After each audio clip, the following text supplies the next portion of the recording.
आपका स्वागत है आपके अपने चैनल मैथ बाय महेश में। आज जो चीज़ हम पढ़ने जा रहे हैं वो है introduction to Euclid's geometry. Geometry दो शब्द से मिलकर बना है, जिसमें जियो का मतलब होता है अर्थ और मीट्रेन मीन्स टू मेजर करना। ये दोनों ग्रीक शब्द हैं, उससे इसका अर्थ लिया गया है। तो बेसिकली ज्योमेट्री का मतलब हुआ एक ऐसी मैथमेटिक्स की साइंस जो मेजर करती है अर्थ से रिलेटेड चीज़ों को। इस चैप्टर का जो नाम है यूक्लिड्स ज्योमेट्री। यूक्लिड्स क्यों? बिकॉज यूक्लिड्स एक बहुत फेमस मैथमेटिशियन थे जो कि इजिप्ट के थे, और इन्होंने क्या किया, ये फर्स्ट मैथमेटिशियन थे जिन्होंने ज्योमेट्री की सारी चीज़ों को अपनी एक बुक में संभाल के रखा, और उस बुक का नाम था एलिमेंट। और यूक्लिड ने जो बात करी डेफिनेशंस की, पोस्टुलेट्स की और एक्सियोम्स की, उसके बारे में हम थोड़ा जानते हैं कि एक्चुअली है क्या। कंफ्यूजन ये होता है कि पोस्टुलेट क्या होते हैं, एक्सियोम्स क्या होते हैं, हम उसकी बात करते हैं क्योंकि ये सारी चीज़ें यूक्लिड ने ही दी थी। मैथ्स में कई चीज़ें ऐसी हैं जिसका प्रूफ नहीं मिलेगा आपको। जैसे अगर मैं बोलूं कि एक लाइन सीधी होती है, इसका एक प्रूफ दीजिए, तो बेसिकली आप इसका प्रूफ बता नहीं सकते, बिकॉज एक यूनिवर्सल ट्रूथ है, होता ही होता है ये चीज़। अगर मैं बोलूंगा 2 में 2 जोड़ेंगे तो 4 आएगा, 4 क्यों आएगा? अगर आप इसका प्रूफ करने बैठेंगे, ये यूनिवर्सल चीज़ है, ये होना ही होना है। जैसे सन पूर्व से उगता है, ये भी एक यूनिवर्सल ट्रूथ है। ऐसी मैथ्स में कुछ चीज़ें ऐसी हैं जो होती हैं, आप उसका प्रूफ नहीं मांग सकते। फिजिक्स में कुछ चीज़ें ऐसी थी जो यूनिवर्सल ट्रूथ है, वो होना ही होना है। तो अगर कोई प्रूफ, अगर कोई स्टेटमेंट जियोमेट्री से रिलेटेड है, जैसे अगर मैं चीज़ बोलता हूँ, लाइन से रिलेटेड कोई चीज़ बोलता हूँ, मैं बोलता हूँ कि एक लाइन हमेशा सीधी खींची जाएगी, तो वो पोस्टुलेट में आएगा। और अगर कोई चीज़ जियोमेट्री से रिलेटेड नहीं है, वो एक जनरल ट्रूथ है। जैसे अगर यहाँ लिखा है a बराबर b, अगर ये लिखा है तो a में अगर 2 ऐड करेंगे तो b में भी अगर हम 2 ऐड करें तो ये दोनों बराबर होंगे। ये एक्सियोम वाली चीज़ में आ गया। मतलब कोई कुछ ऐसे स्टेटमेंट्स, जैसे अगर 2 बराबर संख्याओं में हमने बराबर कांस्टेंट ऐड किया तो उन दोनों का सम बराबर होगा, ये एक्सियोम में आएगा, जो जनरल ट्रूथ है। लेकिन ऐसा कोई स्टेटमेंट जो कि सच होना ही होना है और वो ज्योमेट्री से रिलेटेड है, तो वो पोस्टुलेट में आएगा। पोस्टुलेट में क्या है? ट्रूथ और स्टेटमेंट्स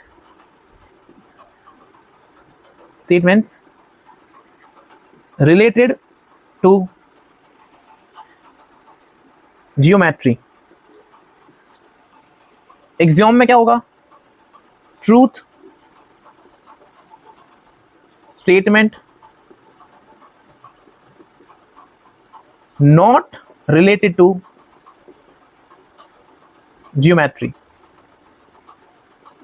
जैसे कुछ एग्जांपल्स लेते हैं हम। आप लोगों के सामने यहां पर 3 स्टेटमेंट्स हैं। पहला स्टेटमेंट कह रहा है if equal is added to equal then remainders are equal. Means अगर मैं बोलता हूं ए बी के बराबर है, और अगर ए में और बी में कोई इक्वल चीज ऐड करी जाए, लाइक ए में सी ऐड करते हैं और बी में भी सी ऐड करते हैं, तो ये चीज और ये चीज इक्वल होगी।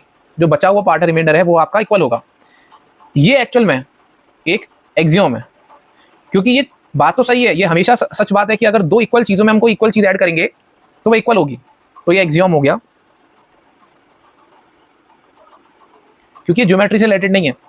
अब हम बात करते हैं the ends of a line are point. मतलब अगर एक हम लाइन खींचते हैं तो इसकी जो एंड, जो इसका जो एंड होगा वो हमेशा पॉइंट होंगे। ये डेफिनेशन, ये डिफाइंड है। आप बोल सकते थे इस चीज में कि ये तो ज्योमेट्री, ये तो ऑब्वियस सी बात है, लेकिन ये डेफिनेशन है अकॉर्डिंग टू यूक्लिड। यूक्लिड ने डेफिनेशन एक्सियोम और पोस्टुलेट के बारे में कहा था, तो ये वन ऑफ द डेफिनेशन है। बहुत सारी डेफिनेशंस हैं, बट ये वन ऑफ द चीज है उसमें। और एक चीज है, a terminated line can be produce indefinitely. मतलब ये है कि अगर एक लाइन है और ये टर्मिनेटेड लाइन है, यहाँ पे खत्म हो गई है, इसको हम ए भी दे सकते हैं, खत्म है, तो अगर हम इसे प्रोड्यूस करना चाहें, बढ़ाना चाहें, तो हम बहुत ज़्यादा इन्फानाइटली, हमें नहीं पता, हम बहुत इसे कभी कहीं तक भी हम इसे बढ़ा सकते हैं, इन्फानाइट तक हम बढ़ा सकते हैं, हमें नहीं पता, हम इसे डिफाइन नहीं कर सकते, हम इतना आगे तक इसे बढ़ा सकते हैं। ये जो चीज़ है, ये चीज़ हो गई पोस्टुलेट, और ये चीज़ थी डेफिनेशन। अब आपको लग रहा होगा कि डेफिनेशन और पोस्टुलेट में ज़्यादा फर्क तो है नहीं, क्योंकि दोनों ज्योमेट्री से रिलेट कर रहे हैं, दोनों में ज्योमेट्री के बारे में है, तो ये दोनों चीज़ अलग कैसे? ये यूक्लिड ने डिफाइन करी थी। बस बेसिकली ये चीज़ है कि कुछ चीज़ डिफाइंड है, कुछ चीज़ ऐसी हैं अगर उनकी बात करी जाए तो उसमें बहुत ज़्यादा समय चला जाएगा, और हमारे पास कुछ यूनिवर्सल ट्रूथ वाली चीज़ है। जैसे कि पॉइंट का कोई डायमेंशन नहीं होता। अब अगर हम इस चीज़ को प्रूफ करने बैठेंगे तो हमें फर्स्ट ऑफ ऑल तो बहुत सारा टाइम चाहिए होगा, कई चीज़ों का हमारे पास एविडेंस नहीं होगा, लेकिन ये एक यूनिवर्सल ट्रूथ है, इसलिए हमने पोस्टुलेट और एक्सियोम वाली चीज़ यूक्लिड के थ्रू हमने जानी। यूक्लिड के जो 5 पोस्टुलेट थे उसमें पहला पोस्टुलेट ये था जो कि कहता है a straight line may be drawn from any one point two any other point. Means कि अगर एक पॉइंट से एक लाइन खींची जा सकती है दूसरे पॉइंट तक। एक पॉइंट ए है, एक पॉइंट बी है, तो बस ये बोलता है कि एक लाइन खींची जा सकती है किसी एक पॉइंट से दूसरे पॉइंट तक। ये इसका पोस्टुलेट था ज्योमेट्री से रिलेटेड। और इसी में से एक एक्सियोम निकल के आया कि अगर दो अलग अलग डिस्टिंक्ट पॉइंट्स हैं हमारे पास, तो उसमें से एक यूनिक लाइन ही पास होगी, दो पॉइंट से सिर्फ एक लाइन ही जाएगी। ये एक्सियोम है यूक्लिड का। इस चीज को आप ऐसे भी देख सकते हैं कि इस पॉइंट से बहुत सारी लाइंस जाएंगी,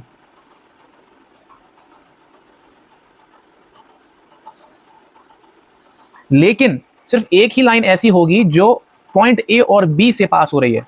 मतलब दो डिस्टिंक्ट पॉइंट से एक ही लाइन पास हो रही है। ये इसका एक एग्जाम्पल है। पोस्टुलेट नंबर 2 कहता है a terminated line can be produce indefinitely.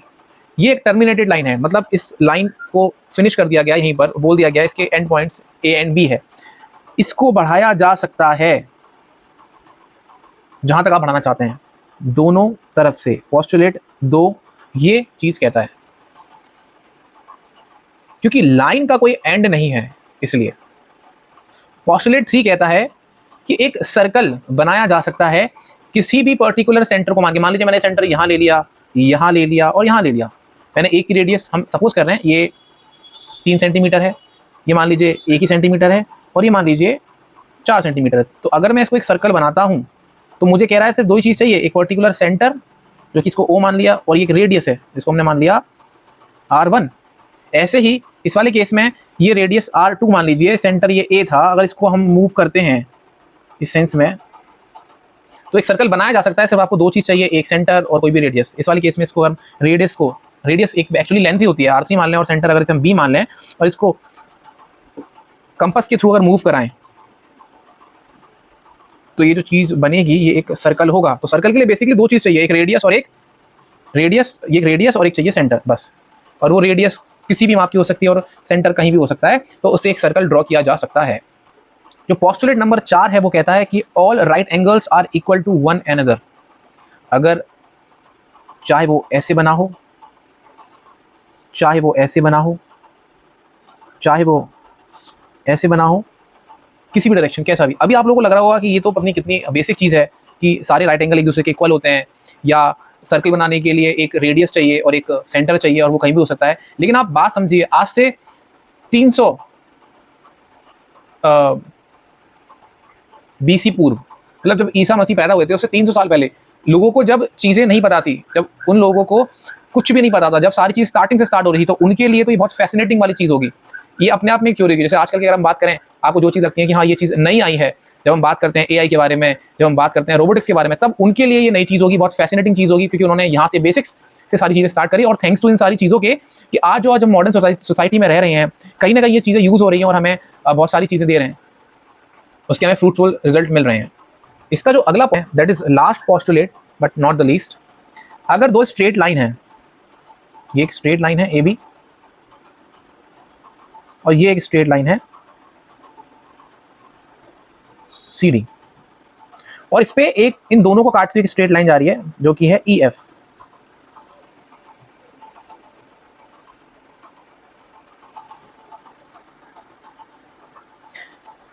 तो ये पोस्टुलेट कहता है कि अगर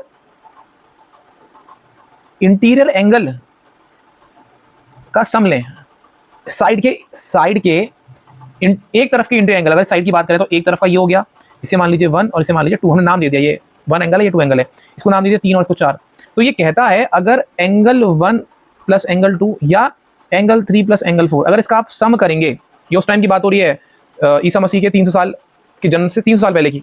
तो वो कहते हैं, ये जो रूल है, जो पोस्टुलेट है, वो ये कहता है कि अगर एंगल 1 और एंगल 3 का सम दो राइट एंगल के सम से कम है, दो राइट एंगल मतलब 90 प्लस 90 इन दोनों में से जब किसी का अगर सम करें और 90 और 90 से कम है, तो बेसिकली 180 से कम है, तो अब मान लीजिए आपको पता है कि इस वाले का कम आएगा, ये कम है इससे, तो अगर इस लाइन को बढ़ाया जाए, इस लाइन को अगर बढ़ाया जाए तो ये उस तरफ मीट करेंगी जहां पर इंटीरियर एंगल का सम दो राइट एंगल के सम से कम है।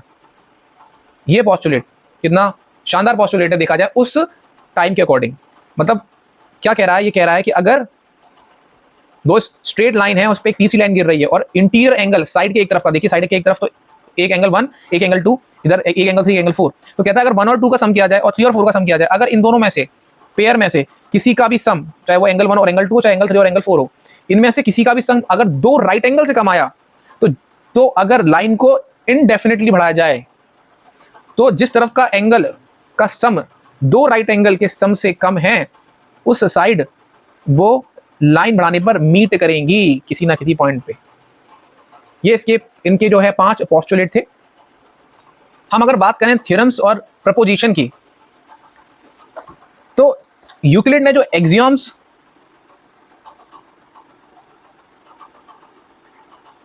और जो पोस्टुलेट थे,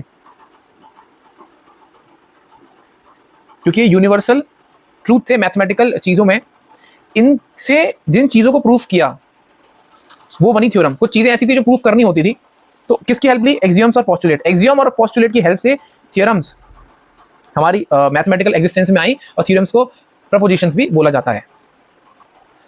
thanks for watching this video. अगर आपको ये वीडियो इन्फॉर्मेटिव लगी तो इसको लाइक करिए, चैनल को सब्सक्राइब नहीं किया तो सब्सक्राइब करिए, और आप इसको फ्रेंड्स के साथ भी शेयर कर सकते हैं। नेक्स्ट वीडियो में हम बात करेंगे यूक्लिड की डेफिनेशंस के बारे में। Thank you and God bless you.